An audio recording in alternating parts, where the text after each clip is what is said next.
think I don't know if she was over 50 when this happened, but she was doing yard work and she like hit a root on a big tree and she like tore her freaking knee up. Mm. And she's like, if it wasn't for me like coming here and doing some like these workouts and body weight stuff and like little weights here and there, like I would not be able to heal the way that I did. I would not be able to like walk and crawl myself away to call somebody for help. I've been a little bit on one with this, but just being an asset or reliability, I think is important. And he goes to lift the kid up, and the mom's like, "Oh my gosh, he can't do it!" And he lifted the kid up to put a star on the tree. I'm like, bro, that he worked so hard, and that like made his freaking not his life, but I mean that was probably a huge moment for him. Or at the very least, are you not going to bring everybody else down? Because Yeah. like you may not be able to save everybody around you, but you could at least not be a liability. What's up, Internet, and welcome to the Fringe Faith Podcast. My name is Thomas, and today I am with my good friend and former roommate, Jason Showalter, the beautiful man that he is. I think I'm getting better. I think you've inspired me to work on my looks. So I look at your Instagram every day, and thank you. Well, dude, so the point of this podcast, there's a lot to it. I'm still kind of formulating how it all goes together. I haven't even made a proper like here's the podcast episode or anything like that. I recorded one thing with my brother, but that was like months ago when we thought that we were going to do it as co-hosts, and then he was like, "Man, I can't, I can't commit to it," and all that stuff. So then that took the wind out of my sails a little bit, and I was like, "Well, I don't really want to do it alone," but then I had this idea and I was like, "Well, maybe I could do multiple co-hosts and occasionally just like swap between them." So I was thinking like maybe sometimes him, maybe sometimes you, maybe sometimes some other buddies. Like I got a bunch of people in my head. I'm like, depending on the topics or who they want to interview and stuff, I could always bring in somebody else. But anyway, I just got to this point where I was like, all right, it's time to do it. Like, especially towards the end of the year, I was like, it's time to do it. So after the Hmm. holidays, I'm gonna freaking do it. So the point of the podcast is mostly gonna be like obviously about faith and fringe stuff, clearly. But my approach is going to be very like holistic and in a way Okay. that I feel like the church sort of misses out on. Because I want to talk about the hot topics and the conspiracy world and all that stuff, but I more so want to focus on like people's testimonies. I want to focus on theology and good apologetics. I want to focus on what's biblical masculinity actually look like, what's actual health look like, and why does that matter to somebody of faith. And I want to talk about all of it. Relationships and how to have a like healthier relationship and not do what I did before and end up divorced. You know what I mean? So Yeah. there's Almost same for my past. So we kind of share that. oh, that's right. That's right. Yeah, yeah, Almost yeah. almost the same. Almost same. But I want to talk about all this stuff, dude, and it's all from a point of view that says that the Bible is our standard and that we live by faith, not by sight, and that at the end of the day, uh, all things that we do matter the same way that like hyper spiritualized people go in and they're like, "Oh, I'm going to throw everything at the spiritualists, the spiritual aspects." But I Mhm. I want to say like, yes, and you're a human and God gave you a body and he gave you relationships and he gave you all this stuff. How do we live it out well? And I feel like most of that actually is sort of on the quote unquote fringes of the faith society or the Okay. faith aspect because most people don't talk about most of this stuff, right? Not when it comes to the church culture. So that's kind of my idea for this. And so, I'm starting off right now mostly talking to people and getting like their, their testimonies, their life experience and like whatever they want to tell me. And then I figured you and I, since you're a boxing coach and big fitness guy like I am, and figured we could talk a little bit about I don't know how the way this records, I don't know if that'll show. because Well, last time I recorded, my muscles are so big that they probably won't be in uh, camera, but like, true, true, see that? but I figured we could probably talk a little bit about like what we perceive to be important in fitness and masculinity and Mhm, stuff, and then for but yeah, sure. man, figure we start, dude. So you used to be my roommate. Yeah, I thought about this, I think about it every once in a while because I think you are many things. For one, you're inspirational and you're also like a very unique person that I've met in my life in ways where you're wild, you're radical, which I love, and then Mm, also you a van lifer. Like you moved and you lived and like you live by faith and you're crazy like that. So like yeah, obviously that stands out. thanks, But man. I think back about how we met and we met at a show in Chicago Hmm. and I'm just like it's so weird to see like that's how we just randomly met and then we became roommates when we were both at like interesting points in our life. Hmm.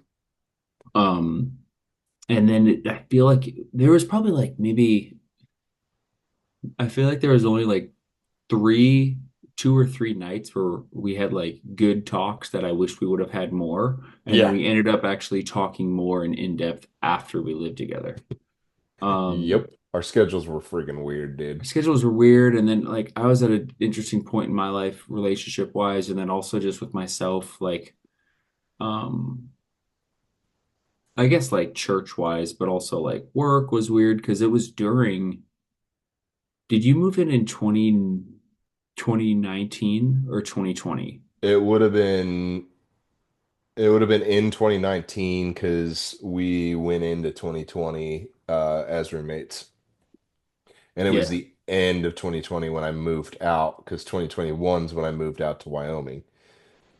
Yeah, I think it was September of 2020, I think. 19. Um, yeah, so like obviously everything was weird around that time too. You Hmm. know what I mean? Yeah, because I was living with you and then 2020 happened and then all of a sudden because I got the COVID before it was actually quote unquote a pandemic. mhm. And Did I you remember, what were your like do you remember your symptoms or like you oh, just it probably was felt like a super flu, crappy? but it was like a flu, but even like worse than a normal flu.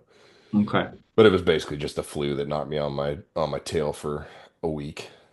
Yeah. Yeah, I finally got it like I don't know, a couple like a I think I got it last year. I tested positive, but I'm like I feel whatever and I just like Right. stayed. I I've honestly never just tested. I felt fine. Well, I tested because Kelsey is in the school system, so Uh, I think she got it like 3 times, mm. and I got it once, but like I felt fine in like 24 hours. Yeah, So I I don't just know. was always like, I got a flu or something. Who the heck even knows? Who cares? Yeah, and you're not allowed to say that. So, um, Whoops. but yeah, so we used to be roommates.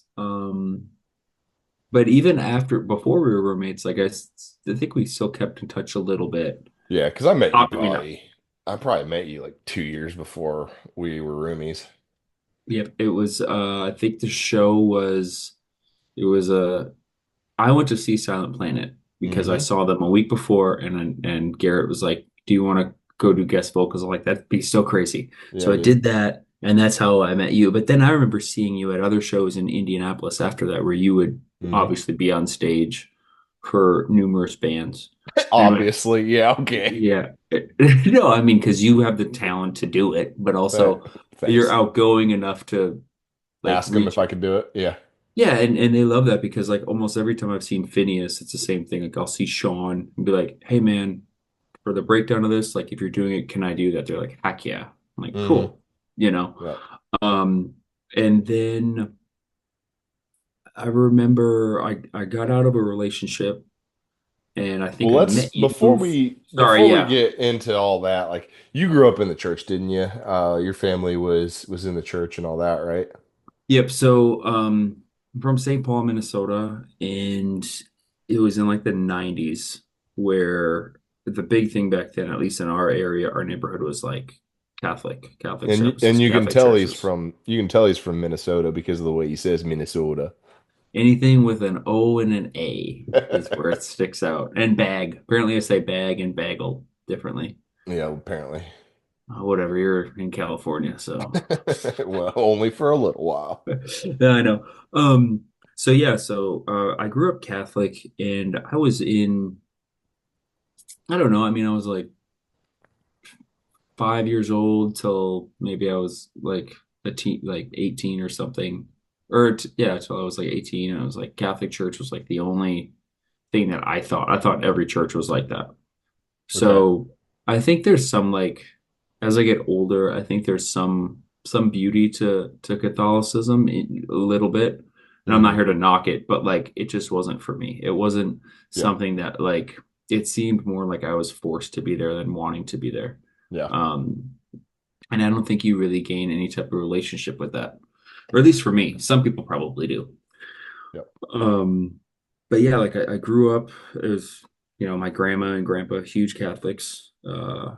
And it was just like, hey, let's go to a Catholic church. And then I went to Sunday school. And then um, it just wasn't very fun for me. It was like, all I could think about was like, all right, I know I have to kneel one more time before we leave. And then we can go and like go out to eat or something. Um, and then it was um, like Sunday school, and then it was confirmation and all of these things like at the cathedral. And like a lot of the art at those churches is really pretty, beautiful, Oh cool, yeah. but it's still like something that I didn't really feel any different spiritually. I knew who Jesus was, I guess, Yeah. but it wasn't something where it's like, all right, I'm here. This is just what I'm supposed to do. This is the normal.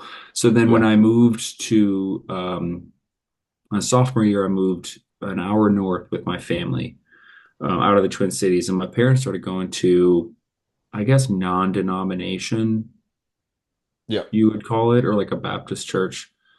And my Well, those are parents two loved. different things. Okay, so I think it. Baptist, I mean, though the Baptist can be a spectrum a little bit, but Baptists tend to be a little bit more, um, they're pretty strict on certain things. They're not very, but non-denom is also pretty broad, so who actually knows? Yeah, so I'll say non-denomination. I'll say that.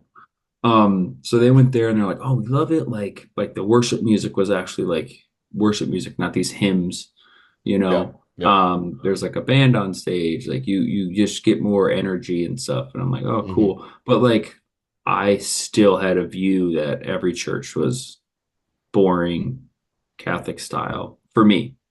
Yeah. Um, and I was just like, I don't really care to go, like whatever. So I remember there would be multiple Sundays where like my parents would go to like an early service and I would go to the same church, a later service, but I wouldn't go in. I would just stay in my car and just Okay. wait So for you're an like a hour. teenager at this point, Um, or no? I think I was like 19, Okay. 18 or Interesting. 19 or something like that. Um, So you spent pretty much your entire child and teenage years just being like, the church is kind of boring. I'm not really worried about it. And then, yeah, yeah, I didn't, I mean, and it's not like I went and did things that were like against the church or anything. I wasn't a partier. I wasn't like, doing drugs or anything like that and just being mixed in the wrong crowd. It just right. So the moral standard thing was embedded pretty deep, but you weren't really it was just kind of like, oh, it's just the thing that we do. it's the thing that we do. And I think if anything, it probably taught me like good morals, maybe because I'm Hmm. around like good people. So I don't know, it's just how I was raised. So then when we moved north and my parents started going to that church, I was just like, all right, whatever. And it wasn't until after high school, um, I was a coworker of mine, she invited me to like her church because it was like a youth group. Like they had like youth group and like I was like, oh, this is cool and everything. Like granted, I was too old for youth group, but like we knew like a ton of people and that's where I just met some great people Hmm. who I could relate to, like young adults, I guess. And the youth pastor was this really cool dude from Chicago who loves like 90s hip hop and like kung fu movies and cooking and all these things. And he's still a Nice. mentor to me today. So um I started going there and like, oh, this is cool. And I just met so many great people. Hmm. And because of those people, I was able to see like a different view towards churches. Right. Um, which helped because like I was still kind of like closed off. I was like, this is why should I go? Whatever. Um, and then I just started to feel more like I wanted to go. Like at first it was like I want to go to see my friends, but then it was like, oh, I actually like want to go and learn and I felt good being there. Gotcha. Um, and then it just kind of was a snowball effect. I started So, dating somebody. Oh, sorry, go ahead. oh, you're good. I was gonna say, so it was like a slow build. It wasn't like you had this particular encounter at this point. At that point, no. Okay. And it was like I ended up becoming a youth group leader, which I think I was like maybe a youth group leader that didn't know a ton about some biblical stories or whatnot. Like I knew scripture, I knew your typical verses that you hear everywhere. Yep. But I think I was more so one of the ones that would be a good mentor to like some of the younger boys, like the juniors and seniors in high school, because I was close to their age, but also like I was the cool one where it's like, yeah, like let's go play pickup basketball or let's go hang out, like let's just do fellowship, right? Yeah, the cool guy. The cool guy. And I remember like we would have like retreats and stuff, and like they just felt comfortable talking to me, and I think I became like a good mentor, a good listener, kind of somebody who could share a little bit, Yep. with what they were going through. Um, and then it wasn't for I think like maybe a year where I was like, yeah, I believe in Jesus, but like I didn't know that you had to like, do the prayer and everything where it's like, all right, like, you know, if do you believe in him with your whole heart and everything, like, Lord, I accept you and everything. And I didn't know that. And I did that and everyone was so excited. I was like, oh, sweet. But I was like, wait, like this is a good feeling. Like it's a good feeling to hear that from people, but it's good to feel like, man, I'm like I believe in Jesus as my savior. Um, Hmm. and it kind of just put me uh, a little more on fire, a little more like wanting to be at church more, wanting to volunteer, wanting to just glorify glorify him more. And I just started getting more into like diving more into wanting to know more about the Bible and about like Christian passages or Christian music and all these things because I was a huge like I loved metal music. So like, I didn't like a lot of like the typical Christian worship songs, but Uh-huh. it was like Phineas for sure was the biggest one. Yep. Um, because like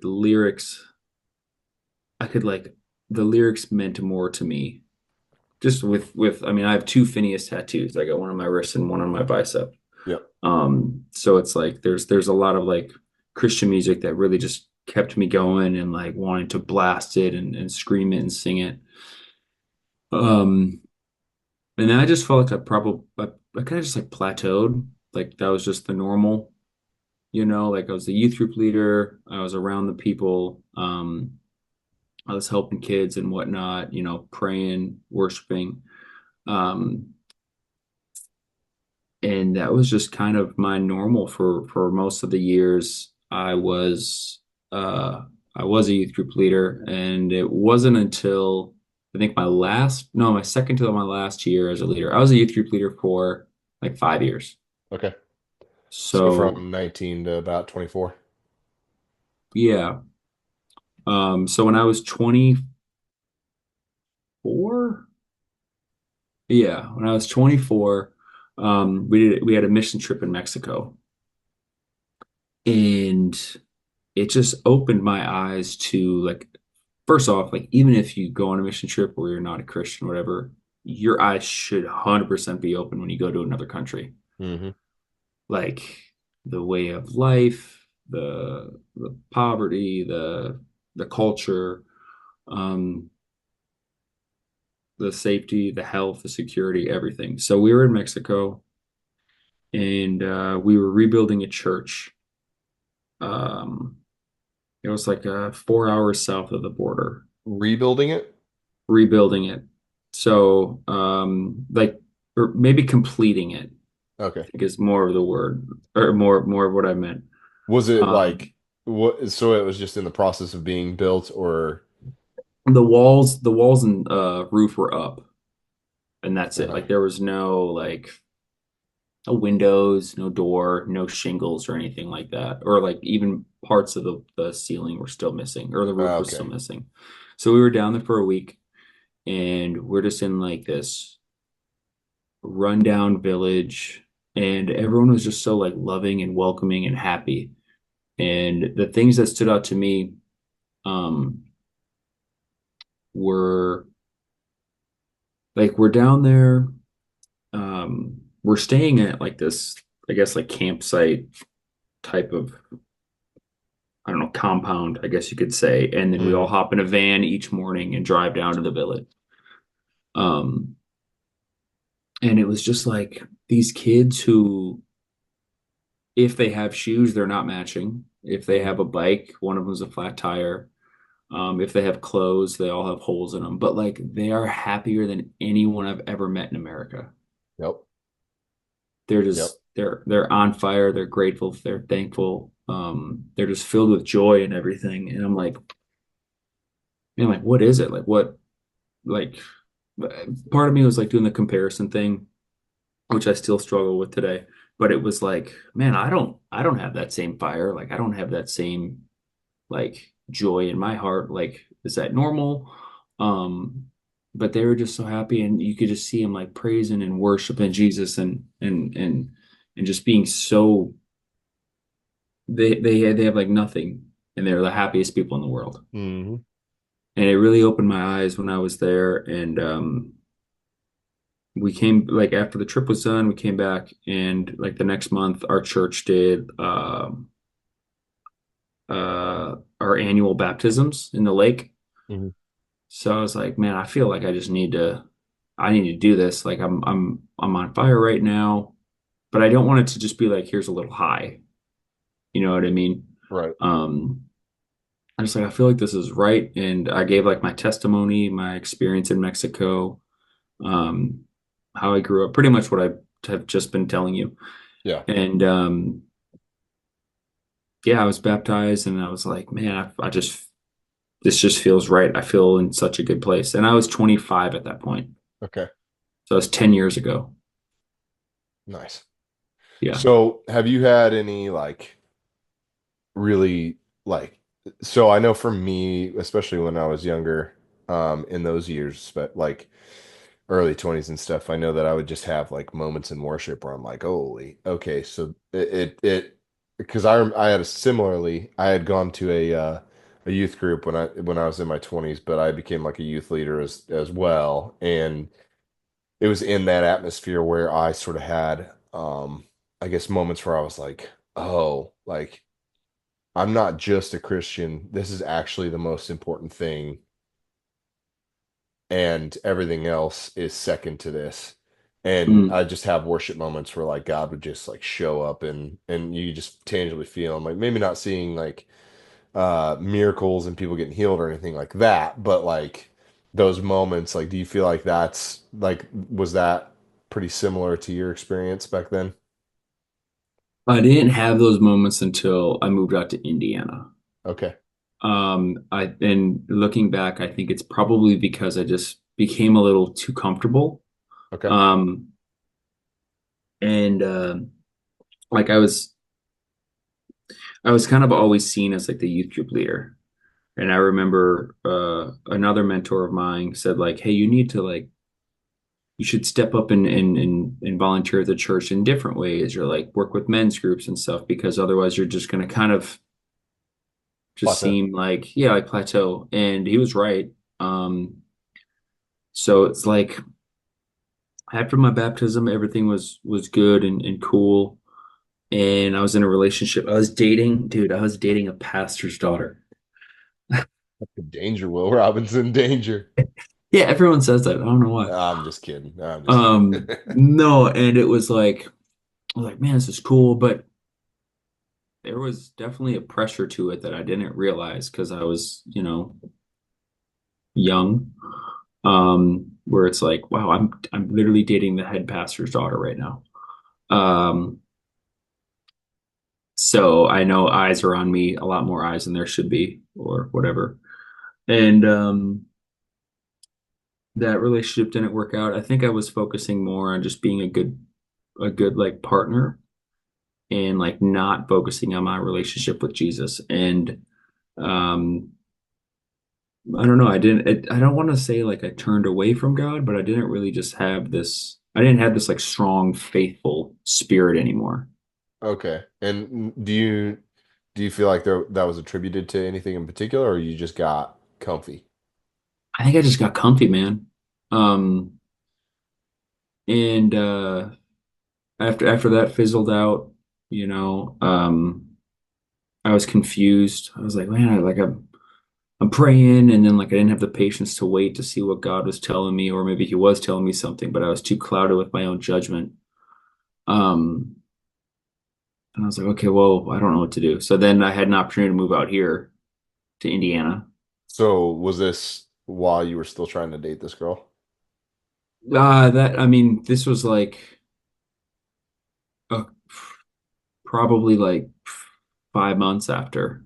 Okay, so you guys break up and then There's you a little bit of decide, time. Yeah. yeah, so you have time to like deal with that and emotional and the emotions of that, and then you're just like, all right, I guess I'm gonna move to Indiana. Yeah.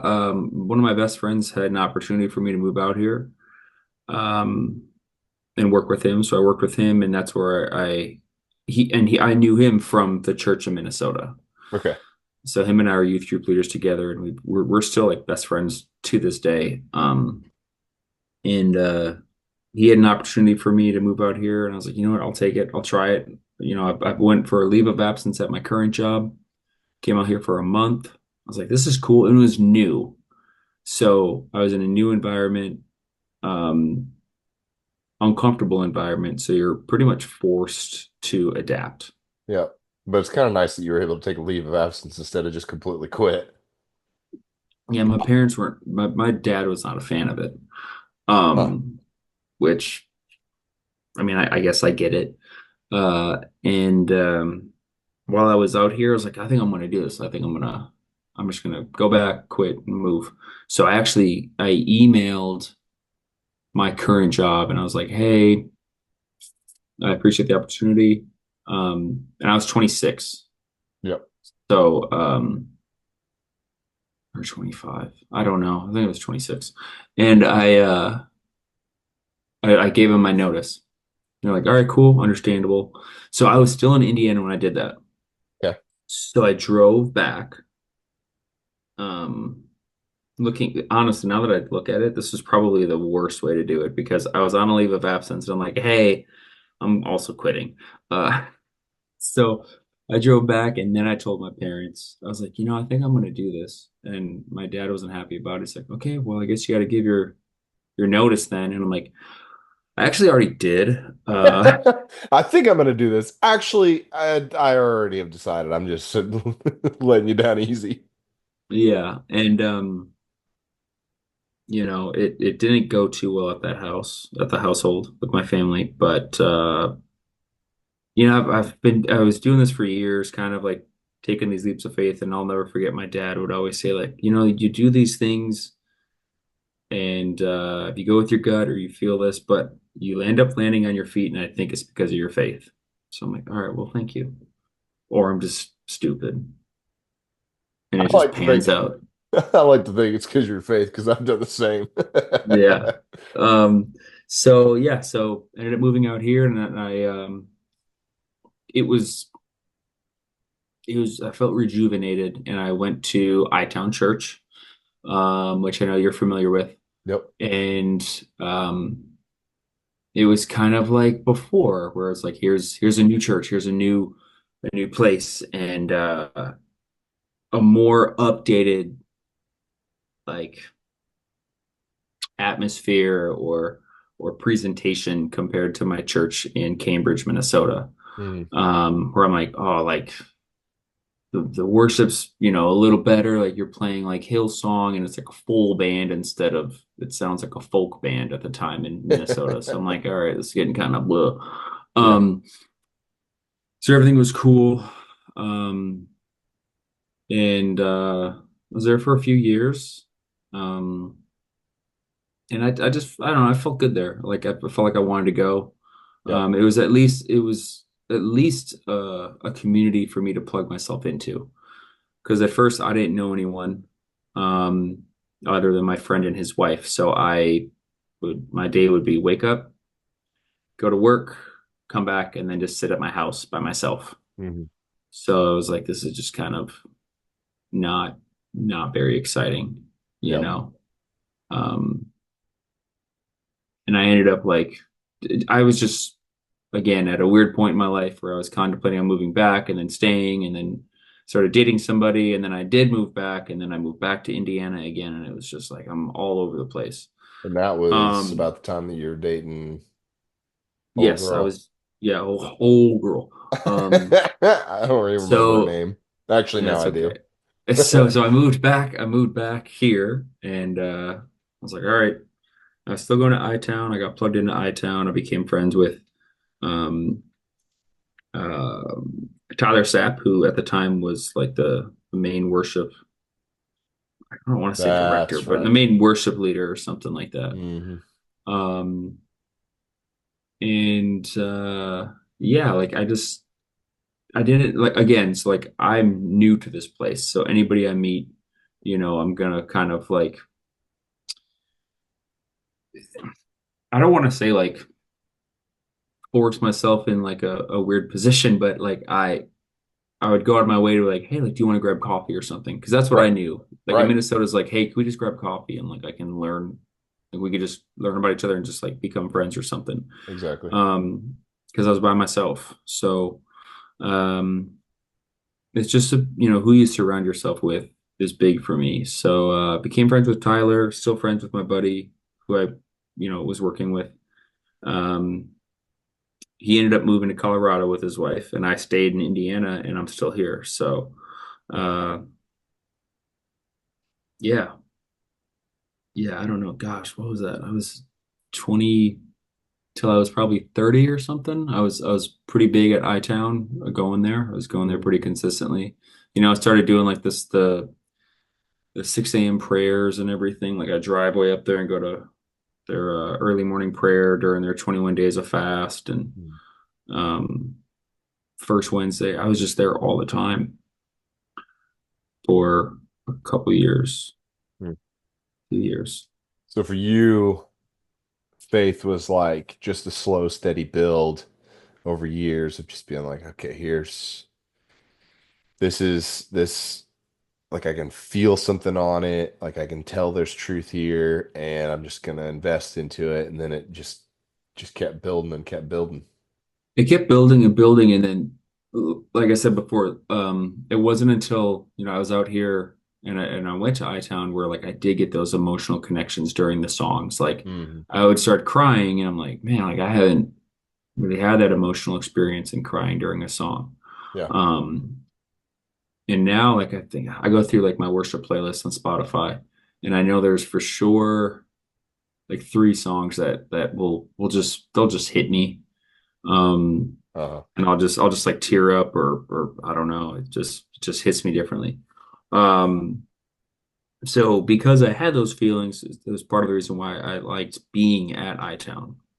I felt like it was right. I try not to associate it to iTown, but more so just associate it to like this is where I felt, you know, the Lord the most. Uh-huh. Um, so I mean, granted, if I listen to those songs now away from iTown, I still have that feeling. So that's what I mean, where I don't want to associate it with like, oh, because of iTown, I'm Right. crying, Right. Um, Well, and so it was moments in your life where it's like the Lord just showed up and you could tell he was tangibly there.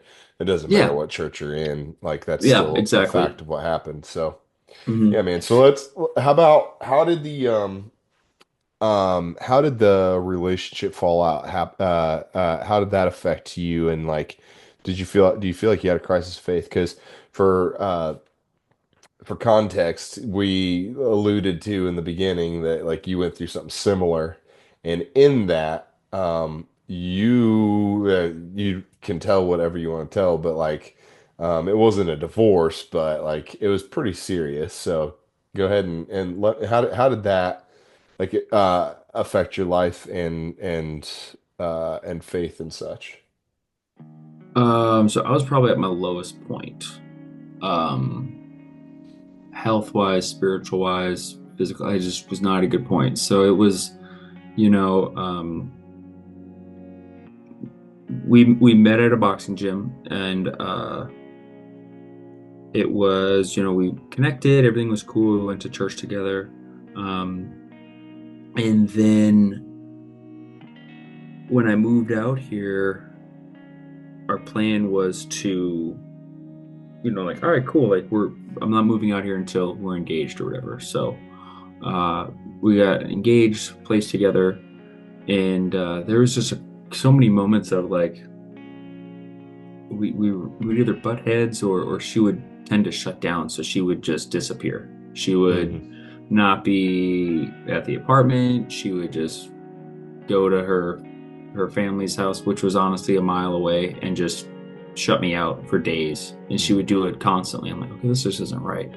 Like, I'm out here in a new place, paying for an apartment in Carmel, which was a lot of money. And we were supposed to split it, and there was many times where we didn't. And I'm like, well, okay, I guess I'll just pay this then. So it just, a lot of things built up over time, and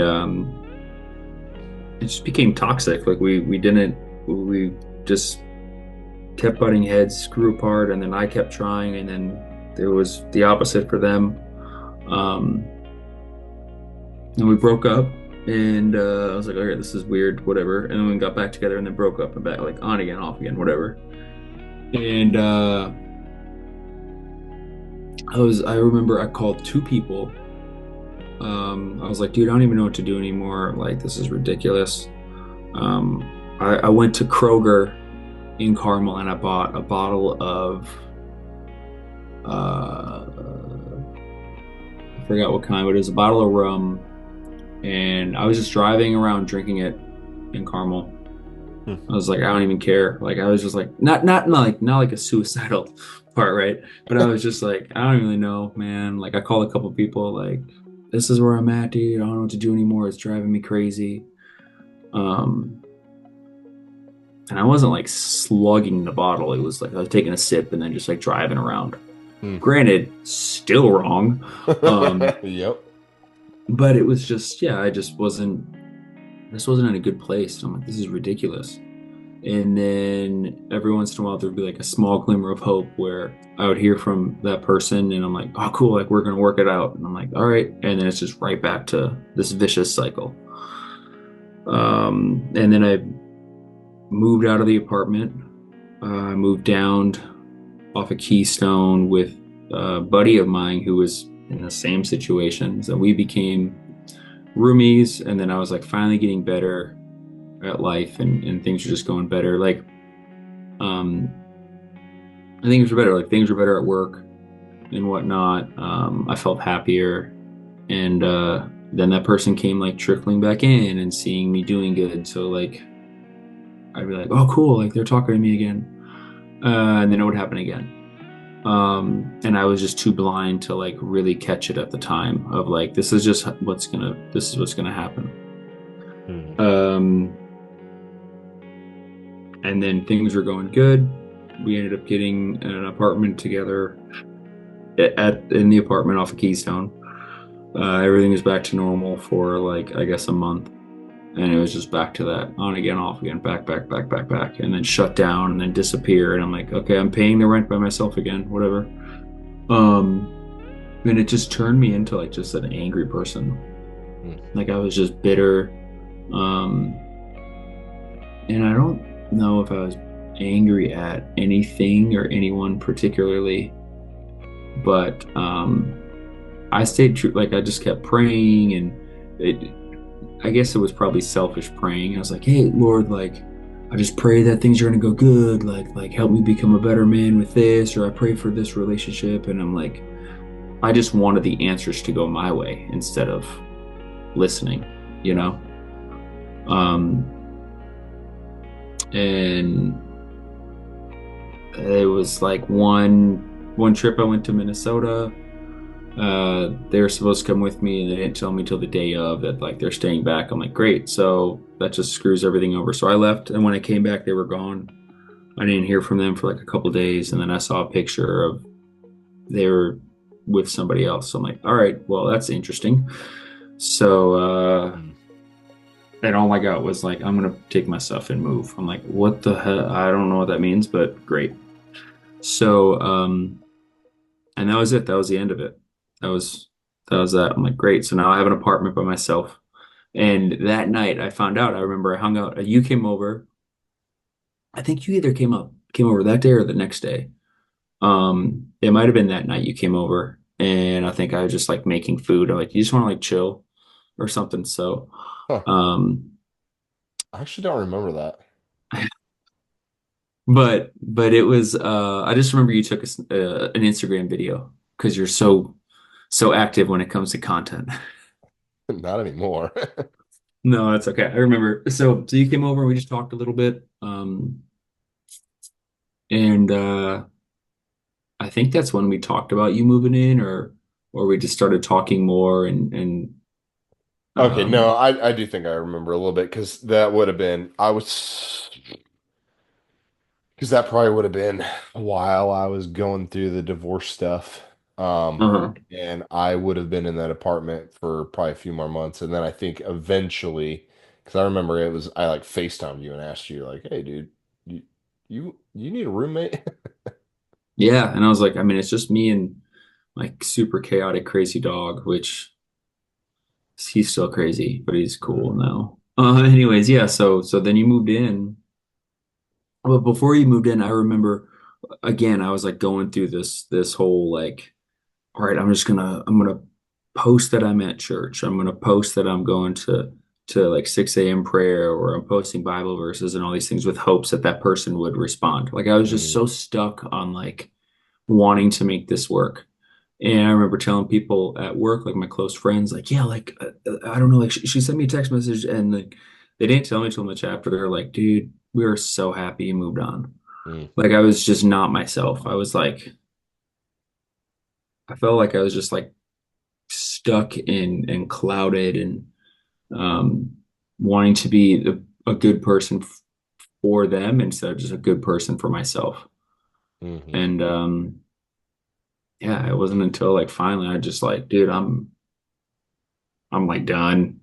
I started just getting more busy at work or like going to the gym more, and everything was just better without that person. Yeah. Just kind of like just cut them out. So So, then, so then from there, yeah, so I remember you and I were we were living together and we'd have some decent conversations about like just our frustrations around church culture and stuff like that at the time. I remember that and then 2020 happened and we're like, what the heck's happening? And then we were like, this is all sus. And then we were like, yeah, this is super sus. yeah, yeah, it's And then weird. eventually you started dating your now wife, Kelsey. And Mhm. so I guess during that time, so you felt like your faith had gone to a little bit of like just selfish asking and stuff, but like during that time, do you feel like you kind of like you reintegrated? Like how do you feel like that process between then and now, like what your faith was like in that process? So it was what helped a lot was honestly you. Mm. Uh Oh, and thanks, then buddy. connecting with some of my friends still in that church community, because I started getting a little I think I just got like at the time I felt like iTown was just getting so big, and like we've moved into our new location and they're like this huge church now, and I was Mm, never a fan of that mega church vibe or view. And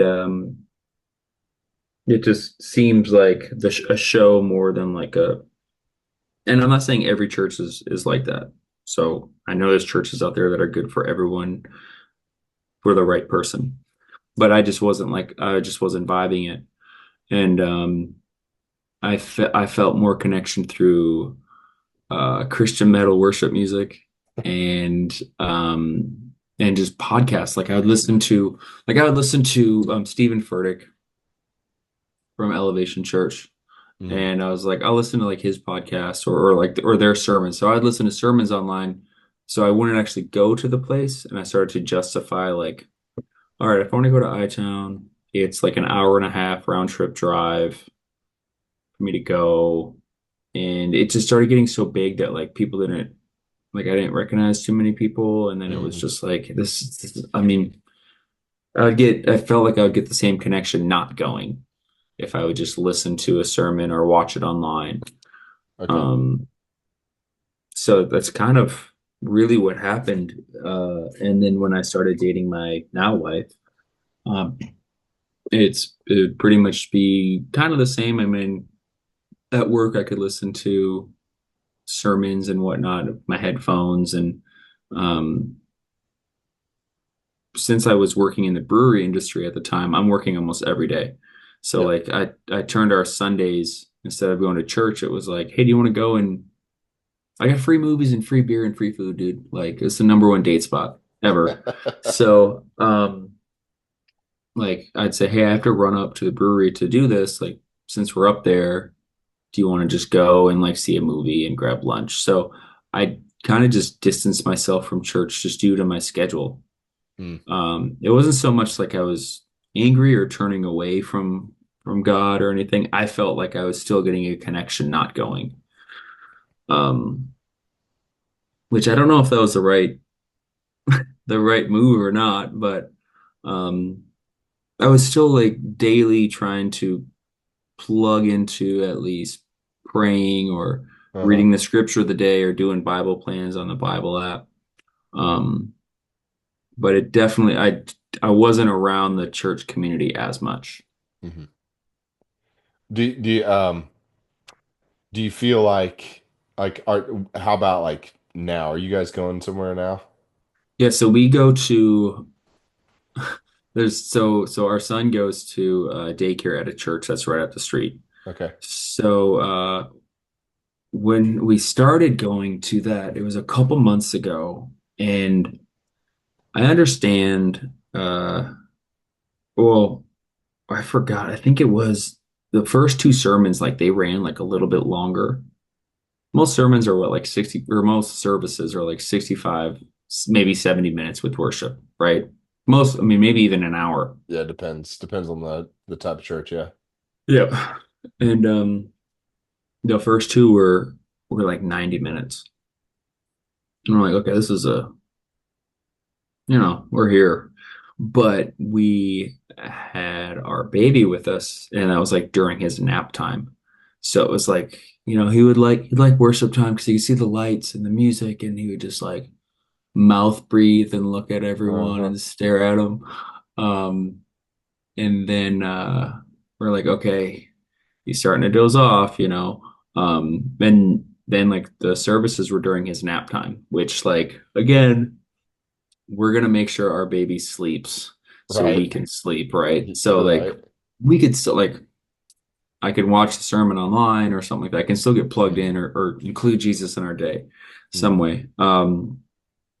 But then also there's another church that some friends of ours, I work with them actually, one of them, they invited us to, so we've been going there Nice. um as well. So So uh do you feel like you've got decent community now? I do. So what's nice is a lot of the people who work at the daycare also go to the church and they're really cool with us and my wife. Hmm. So like they'll text each other every once in a while. So it's really cool to like still have that community. And then of course the other church that we go to, um, like we'll have like Friendsgiving and game nights and stuff with my friend whose family goes there. Mm. So like it's good to have I'm a huge believer in this and like my mentor from Minnesota, the one who's into 90s hip hop, like he's stressed it more than anything, like just community. Yep. Like it's so good to be around people. Um, Agreed.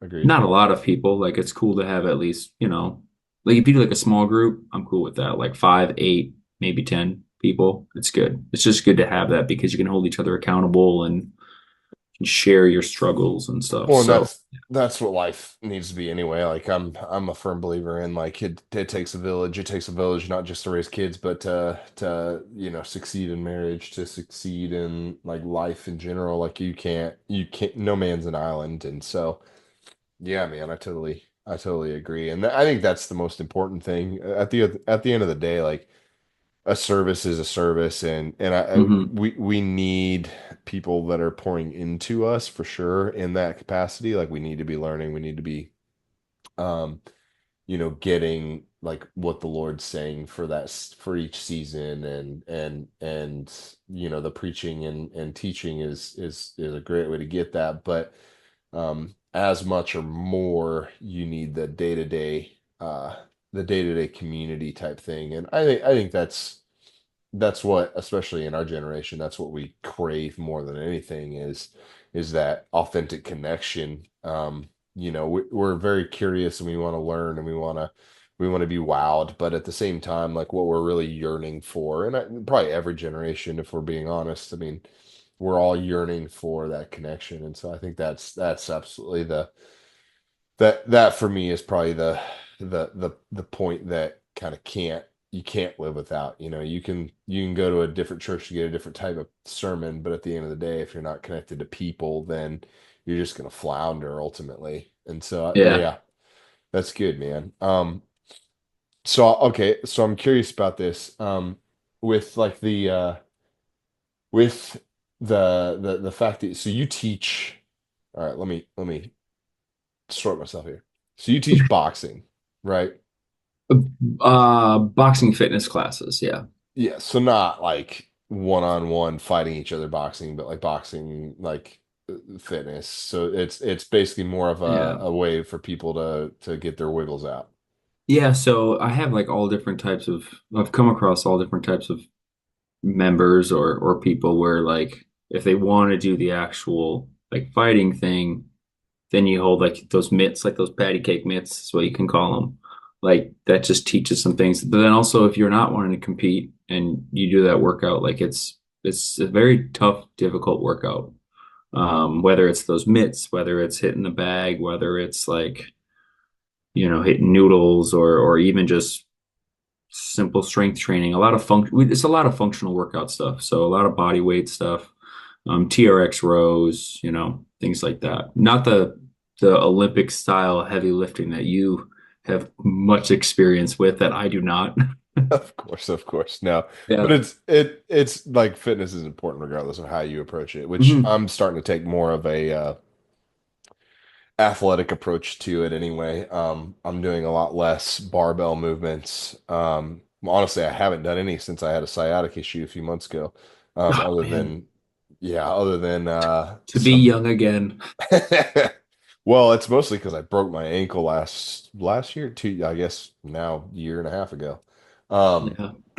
but I'm super unbalanced, so my hip just gave out, and I was out for a few days at work. And so I decided, I was like, I need to rebalance my body. And so I've been following a guy who's very athletic in the way that he approaches his training, and trying to implement more single leg, single arm stuff to try to rebalance my body. But I think regardless, just the importance of capability, of being strong and able, I think that's Mhm. massive. And so um, how have you seen like being fit and even strong and capable? Like, how have you seen that as like in your own life? Like, do you feel like it's super important? Do you feel like it's something that is a necessity? Like, how do you feel about like all of that? Well, honestly, so like a few examples would be some short, like just a little short one would be, so you're one technically. So I would say, granted, like you and I never worked out together, but you're an Even though I example wanted you of to train me. no, I would say you're a good example because and you mentioned this, so when you got your motorcycle accident, you broke your foot. And you're like, if it wasn't for me like lifting or having my body in shape or strong enough, I couldn't lift the bike off my foot. So that's Yep. one. Yep. Two, I had a member at the gym. I don't know if she was over 50 when this happened, but she was doing yard work and she like hit a root on a big tree and she like tore her freaking knee up. Mm. And she's like, if it wasn't for me like coming here and doing some like these workouts and body weight stuff and like little weights here and there, like I would not be able to heal the way that I did. I would not be able to like walk and crawl myself away to call somebody for help. Um, like that, those are a couple examples. Then also just for me, I've lost probably, hang on, I've lost like 45 pounds since last January. So That's before awesome, then, dude. yeah, a lot of drinking that I stopped doing. Dude, working in a brewery is tough. Like it's If tough you work for your body, but yeah. if you like the beer too much, it's definitely not a good. Uh, whew, yeah. Um, but it was just from doing the workouts, I mean, you're able to being in shape, I think, is a lot. And I'm not saying you need to be a freaking athletic specimen or run marathons or do 100 pull-ups, but like if you want to be in good enough shape to climb a ladder to clean out the gutters at your house, to play with your dogs, to play with your baby, to hey, let's go for a walk or let's go to the state fair. Like, oh man, I can't do it. I'm too tired. It's like, okay, well then maybe you should probably like do a couple things. I'm not saying, do CrossFit, which CrossFit's CrossFit. But I think like me being able to at least be somewhat strong enough, I can work with my hands. Um, I like doing outside work. So I remember last February, I went to pick up a tree stump for like a chopping wood block, like a chopping block for wood. Yep. And like I picked it up and I was like, oh my gosh, this is heavy. And I said to myself, honestly, the perk of being like 235 pounds right now, like I'm able to do these things. Yeah. Um, or working in the brewery where like I'm moving kegs and climbing ladders and grain bags, like you're in shape to do these things. So I think it's a benefit to just do something with movement or keep your body somewhat active for those Yeah. things, you Yeah. know? Yeah. Yeah, man. I've been a little bit on one with this, but just being an asset over reliability, I think is important. I think Hmm. at the end of the day, I remember seeing, I think it was Ian Smith maybe posted something one time of there's this guy, he's like walking across a river or something like that, and he's carrying Jesus. no, no, not on the Okay. water. But he's carrying some stuff, like just some weird little stuff or whatever. But he's clearly kind of like petite a little bit. And then there's this military guy carrying his wife across this other guy's wife across the river, and or something like that. And I remember him saying something to the effect of like, "I'll be damned if short of being injured, uh, uh, I'm gonna be incapable enough to not be able to like do what's necessary for my family and let some other man do it." You know what I mean? Yeah. And I know that today's day and age, a lot of people would be like, "Well, it's toxic masculinity," but realistically, like we're meant to Yeah. be able to handle the things that go down as best as possible. Now, I'm the same way, like short of injury, I feel very strongly that it is my duty to be capable enough to handle stuff when it goes down within reason. Like you Hmm. said, like we don't all have to be, like I was a few years ago, deadlifting almost 500 pounds, squatting, 460 or whatever it was. Like, we don't Just all let me have just to. list all my PRs real Let me quick for let me everybody out there. just but like I couldn't right now, but I'm still very capable. And say something happened and my wife was, unable to walk, like I'd be able to carry her out in the fire. Or Yeah. if once we have a kid, I'd be able to handle stuff, or I'd be able to pick up my kid. I also intend on being, the elderly enough man that I can like pick up and play with my grandchildren and stuff. And I know sometimes people are like, well, it's too late for me, but ultimately it's not. Like, there's so Mm-mm. many stories of people that weren't that healthy even in their 50s, and then they got themselves together and decided, you know what, it's worth it. And next thing you know, they're healthier than they had been in 30 years. And Yeah.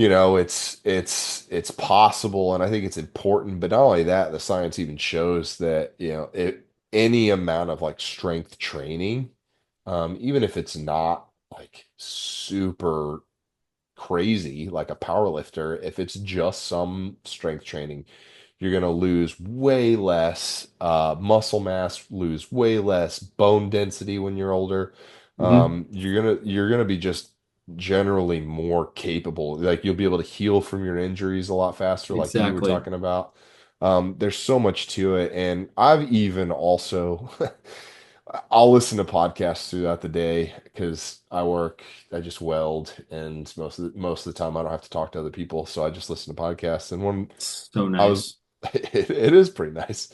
I was, but I have it's still there, written in a chalk marker. I wrote down like this idea that popped in my head of like weak philosophers, and that's all I wrote was weak philosophers. And the idea behind it was this realization that like the old Stoics and the monks in like Japan, and even the old monks in like the hermits and stuff like that, they're all strong and capable. Like, they have to be, especially the ones living up in the mountains, like they have to be able to provide for themselves. They have to be able to take care of themselves. They have to be able to get Hmm. up and down the mountains or whatever. Or, the Stoics were a lot of times, capable and ready for war. And, I was thinking about how our in ancient times, all our philosophers were pretty much all of them were jacked, and they were capable, and they were, whereas today, like, we have a ton of philosophers that live in cubicles and live on a blog and couldn't take care of anything, wouldn't know how to provide for themselves, wouldn't know how to, like, collect food for themselves, whether that be hunting or foraging or any of the other. Like, we're so inundated by the the technological revolution and all this stuff, or whatever you want to call it, that we're just weak in so many ways. And I think it paves way to both weak bodies but also weak minds. Like, most of our Hmm. modern day philosophies do not work outside of the city. And unfortunately, some people within the cityscapes think that the world operates the way that um, it does in the city on its own. But realistically, it's a bubble propped up by agriculture, by hunting, by, foraging, by people that actually know how the world works. And I don't know, I could go in on this. I feel like I probably will a little bit more later, but there was even this woman on the Cultural Apothecary. She used to be a vegan, and now she's a vegetarian working towards eating meat again, but she had a farm because she knew that, like, okay, well, if I want to see things change, I should probably have a sustainable farm because I believe that that's what needs to happen. She thought, well, I can get away with not killing any of our animals.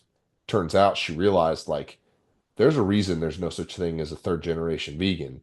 It's because A, they don't do well health wise, and B, it's just not how the world works. Like, Yeah. you have to kill some of your animals sometimes, otherwise disease gets rampant. Sometimes other animals end up just like being quote unquote debaucherous or whatever, or like fighting each other or killing each other.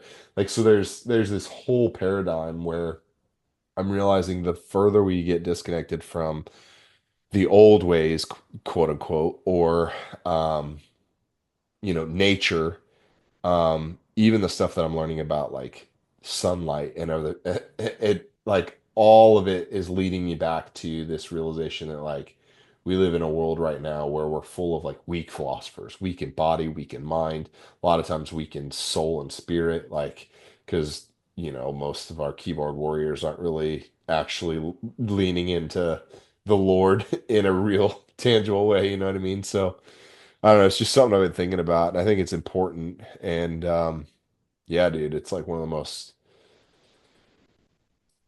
it's one of the best things for a male to really get into is some form of physical fitness that keeps you capable. Yeah. That's my rant. And no, it's true, man. I mean, you got to be able to survive out there during Well, like even if like we could theorize and everybody in this day and age is doing this where they're like, well, when the world goes to hell, like it's already gone to hell, let's be honest. But like even if technology doesn't completely collapse, and even if we don't go to World War III, and even if none of this like crazy chaotic stuff happens, let's just say like something happens, and your house catches fire, or even just like basic stuff of like, oh, yeah, all of a sudden I have to figure something out. Like you got to be capable. yeah, absolutely. That's what I was thinking of too, where it's like, okay, if a pandemic happens again and something goes wild and something goes crazy, like if you're not working out, I'm not saying you have to be like super strong or jacked or anything like that, but your body needs to be in like a somewhat good, healthy condition to survive. Like, are you cool? Like, or you're gonna get sick. Like, Uh-huh. if you go like 2 or 3 days without food or something like that, like you're probably gonna get really sick because your body's not healthy. Um, or if there's a fire, like you said. Um, yeah, like, are you gonna be able to like, can you save yourself? That's probably the question. Like if some stuff goes down, if something goes down and like can you if you're out on a boat and your boat's sinking, like can you save yourself and whoever you're with? I'm not saying I could save everyone. I'm a decent swimmer, but like I'm in shape enough to tread water for a while. Or at the very least, are you not going to bring everybody else down? Because Yeah. like you may not be able to save everybody around you, but you could at least not be a liability. Mm-hmm. Mm-hmm. Like in my mind, that's the least you could do. Yeah. Is do your best to not be a liability. But, Yeah. and then being able to help other people is just a plus on top of that, right? So, Right. I something popped in my head when you were talking about when you're older, you want to be strong. There was this commercial a year or two ago, I and know what you're talking about. it was the old grandpa like finding a kettlebell in his garage. He was like lifting it up like once a day for like a couple months, and then the Christmas comes around, and like grandpa, and he goes to lift the kid up, and the mom's like, oh my gosh, you can't do it. And he lifted the kid up to put a star on the tree. I'm like, bro, that he worked so hard and that like made his freaking not his life, but I mean that was probably a huge moment for him. You know what I mean? Hmm. It's all just functional workouts. Yep. Like Like, like to do something as I guess you could say simple as that, but like even if you're outside doing like yard work, that's working out, in my opinion. Like I shoveled our driveway for an hour. I put my Apple Watch set to functional strength training because because I'm shoveling snow for an hour, man. uh-huh. Um, you gotta be able to do some of that stuff, and it's good to be in shape to do pretty much everyday tasks, Yep. you And know? what used to be everyday tasks like chopping wood and like all that stuff Hmm. will keep you healthier longer. Like we we watch it's called Port Protection. It's a show on Nat Geo, I guess Disney Plus or whatever. And Oh yeah, I love that. it's a bunch of people that live out in the middle of nowhere, Alaska, on an island, and they have to, provide for themselves. They live a subsistence lifestyle, and they're homesteading, and they have to provide their own wood, and they have to provide that. But like even the guys that don't look super healthy, they're capable Oh because yeah. they have to be. Oh And yeah. that's one of the things that we lost with the modern age is the need to be capable. And I think that's why we're getting our butts handed to us by the powers that be in a lot of ways. But We watch a lot of Life Below Zero. So okay, like yeah, some of those same shows are like Mountain Man or whatnot, where it's like, yeah, we live off, we provide off the land, like yeah, we whatever we can get off the land. And it's again, like to use like those people don't look ripped or jacked. Like right. they're built for survival and they're able to live their life out in those hazardous conditions. Do what needs done. Yeah. Yeah. Well, so for to kind of tie this back to even faith-based living, like I think it's worship unto God just to take care of yourself, Hmm. because He did give us this body, even though there's a lot about, dying to your flesh and stuff like that. That doesn't mean that you abdicate responsibilities and roles and stuff. Like especially those of us that either are or will be fathers, we have to be able and willing to take care of our kids in the ways that need to be that we need to take care of our wives and stuff. I think that is all worship unto the Lord. It's Genesis in the beginning, like the Lord told Adam and Eve to subdue the earth and to cultivate it, and they wouldn't be capable of that if they were just lazy all the time. Now, that's not Yeah. to say that like everybody that's overweight is lazy. Like we've got Right. the food issues, we've got the lack of sun issues, we've got all these different, other factors. So it's not that like somebody that's overweight is just being lazy, but at the same time, even the people that are quote unquote overweight, but also are working out are going to usually live longer or better than the people that are skinny and don't work out. Yeah, That's I just, mean, even if they're walking, if they walk like an hour a day, dude, you're yep. ahead of a lot more people than you realize. Uh-huh. Yep. And studies even showed that like people that are quote unquote, like I said, overweight, that they actually work out, like they are more likely to live longer and healthier than a skinny person that hasn't. So that I'm not trying to say that like you need to look a certain way. I'm just saying that like to be capable, to be able to be moving because our sedentary lifestyle is killing us. And like I said, I think it's worship unto the Lord, and I think that it is honoring the roles that He's given us, the honoring the body that He's given us. It's huge, and I think it allows us to do everything that we were created to do well instead of just barely. Yeah. The pastor up on stage that's completely unhealthy, maybe that's sloth, maybe that's gluttony, maybe it's not, but it's just, not functioning quite enough. Like you could, I don't know, there's good and then there's doing well, I guess, or Yeah. better, or I don't know. You And get what I'm saying. yeah, and I think like one thing I forgot to mention about like it's something that is beneficial is now look, I'm a man, so I will never give birth to a woman, right? Or I'll never give birth to a child, sorry. So um even so like when Sorry, 2020, 2023. sorry, sorry We don't everybody. believe in that. Sorry everybody. No, but so when Kelsey was pregnant, I mean, she was still like, okay, let me like go on walks, like on a treadmill walk, because your body's about to go through one of the craziest things ever. Yeah. And it's Yep. like she would do stretches, she wasn't like going like the crazy weights, so you don't have to do that. Just do enough, like do little movement stuff, stretch, walk. She took some Peloton classes.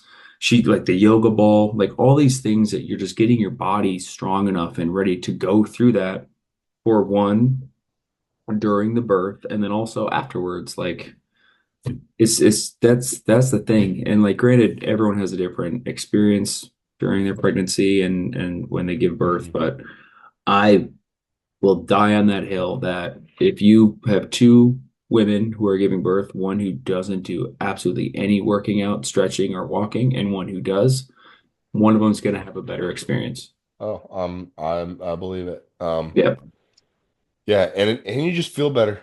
You feel you better. just feel better, You're able to sleep handle better. things better. You're able to, dude, it's just life's better when you actually like take care of yourself. Yeah, yeah. Take care of yourself. But Try yeah, to. dude. But like put the Lord first, family second, and your body, like you got to keep up with it. And I think that's actually one of the ways that you serve your family better is by being in better shape. Being in better shape spiritually and mentally, physically. Yep. Yep. Kelsey actually got me a prayer journal last Easter, I think. I don't remember, but and it's just like the simple things of like writing things down, which I want to get better at, or like writing about gratitude Yep. and like praying about like, all right, what am I grateful for, and then what, who am I praying for today? Like, who am I praying for in the community? What am I praying about in our relationship and our family and stuff? And it's just like wake up in the morning, have your coffee, do that, spend like 10, 15, 20 minutes doing that instead Yep. of like scrolling on your phone, which look, I'm guilty of obviously scrolling on my phone, but it's like a little bit of time here and there, man. Just a little Yep. bit of time. Yep. Big. It's important. It's important. All right. Well, and oh, you know what? How have you been? Let's see. Last time I was on your podcast, we talked about reading books and stretching. How you been on that? Yeah, I think I gotta wrap this up here. No, I've Uh, been I've been doing okay. We actually put a bookshelf together um a couple weeks ago. Like we got like uh IKEA, but we bought a couple different sets and just screwed them all together and it looks great. yep. Now you got to So fill it with we books, huh? we took a bunch of books out of our totes and stuff. So she has like over half of it filled up with her stuff. I have like a couple sections. I have my cookbook section. I have my autobiography and nonfiction section. Then I have my spiritual section where I have like my Bible, a couple Christian books, prayer journals and stuff. So like just seeing that, like it was able to help me like, okay, I need to pick this book up and Nice. read some more. Nice. So Is there anything in um particular you've been reading? Endure by Cam Haynes. Okay. So he it's not exactly a Christian book, but That's fine. he's a Christian, he's a believer. But he is a if you haven't heard of him, he's a bow hunter and like I guess you could say ultra marathoner, I suppose. But he runs every single day. His motto is run, lift, shoot. Okay. So he shoots archery, he lifts, and he runs every single day. But a lot of the book is pretty much just about him like enduring difficult challenges in life or, you know, physical tolls from like hunting and hiking mountains, hunting elk and then just going through all these difficult struggles and just Nice. pushing through. I did the audiobook and then Kelsey got me the physical copy, so I'm going through that. And then I started reading Tim Tebow, one of Tim Tebow's books, um, Shaken, and then I'm going through some cookbooks. So I think cookbooks count. They count a little bit. They count. Yeah, nice. Yeah, I just finished. I reread my teen years favorite books, the Aragon series. Oh yeah, you told me about that. Yeah, I just reread all four of those books, and then I finally finished Michael Heiser's Unseen Realm. I'm starting Laura Sanger's Roots of the Federal Reserve. That's Okay. the tag on that is tracing the US dollar from the days of Noah to the to today. Oh, that'd be fun. Yeah, That'd be fun. it's about the whole Nephilim stuff and it's wild. But started that one and I got a I got a new Bible with a bunch of what's it called? It's like theological commentaries and stuff like of what different theologies are based off around different stuff. So I'm working my way through some like Ezekiel and stuff. I don't know. Anyway, that's kind of what I've been on, and they're good. They're good.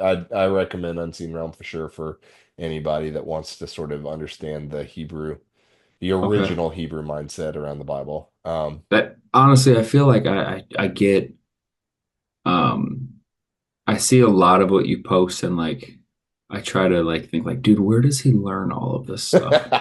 And Well, a lot of podcasts, dog. a lot of podcasts and books. There's one, I mean, when I was going through my books, I want to pick up I want to pick it back up. I didn't finish it. It was back in like 2011, maybe 2010. Jefferson Bethke, he went viral with his Jesus versus Religion spoken word rap. Okay. You may have seen it, but I got that book, and I kind of want to go through that because I that's a big part of like my faith is just like Uh-huh. relationship over religion, like relationship over a rule book, if that makes Right. sense. Right. Um, that was a book that I know I should probably poke that up. I need to read I've read like not that much, a full book, like cover to cover. I have not done that too many times in my life. Not Yeah. as much as I should, but Dude, I used to never. And lately, because of the stuff I'm learning, the stuff I want to talk about on this podcast and the stuff I talk about with other people, like I get a lot of pushback. And so part of me, it's like I'm like, okay, I want to really be able to flush out the things I'm saying to people so that they like maybe some of it's a selfish desire to be respected for like having these crazy views. mhm. And like people actually being like, well, at least he's thought it out. Like I may not agree with him, but at least he's thought it out. So there's a little bit of that, but there's also I went to a preacher's conference, which is basically just like teaching people the finer like points to being a preacher and preaching and how to build a sermon and all that stuff, which was awesome. But like I've been really feeling the Lord te like lead me to teaching stuff. And that's partly why I wanted to start this podcast is there's Yeah. a lot of that stuff. Like even Michael Heiser's Deuteronomy 32 worldview, I've been working through so that I can teach it on like a podcast like this. And I don't really, there's other podcasts that are sort of in that space. I don't want to like walk in that space necessarily. I want to walk parallel with it and like sort of meld into it a little bit. But like there's like the Blurry Creatures guys and the Ninjas or Butterflies guys. But I don't want to Yes. spend all my time. Yes. I don't want to spend like all my time in those. I want to like touch on those things. And I've been in the Hmm. conspiracy world for like since 2020. 2020 woke me up to a lot of stuff. And so I wrap my head around a lot of that stuff. And I do want to touch on it. I want to talk about it. Sometimes I want to explain certain things, but like I said, my main thing is going to be the holistic approach. So even like Emma's got that book. She's got one that's called Unpunishable. She's got the other one that's um oh, what's it called? It's the one about I just pictured don't get her in a hurry one. listening. The Okay, one I just pictured her like listening to this episode and screaming at like in her car, like, you know you say the title, say the title. she wouldn't even know which one I was talking about, but I just Oh, remembered nice. it's the hurry one. What's the one the relentless what's the word? The relentless something of hurry. People are gonna hate me for this. You know what I'm Relentless talking about. of hurry, like a synonym of hurry. Elimination. Wow, that I feel stupid. The ruthless elimination of hurry. That Yeah, book. that's exactly what I was thinking of, man. But anyway, dude, I'm taking a full like. It may feel like a shotgun approach to a lot of people, but to me, it all matters. Like, there's even stuff I'm learning about health in regards to like sunlight, and I'm like, wow, when the Lord said He created light and everything. Like, anyway, we're off topic. That's the episode, folks. It But all works, no, man. it's good, man. I'm glad to have you on here. Let the people know you do your own podcast I sometimes. do, Like, yeah. So you mentioned you've been on a couple times. Looking forward to having you come back on. We could do like just a conspiracy episode. I started it like a year and a half ago, almost 2 years ago now. Wow.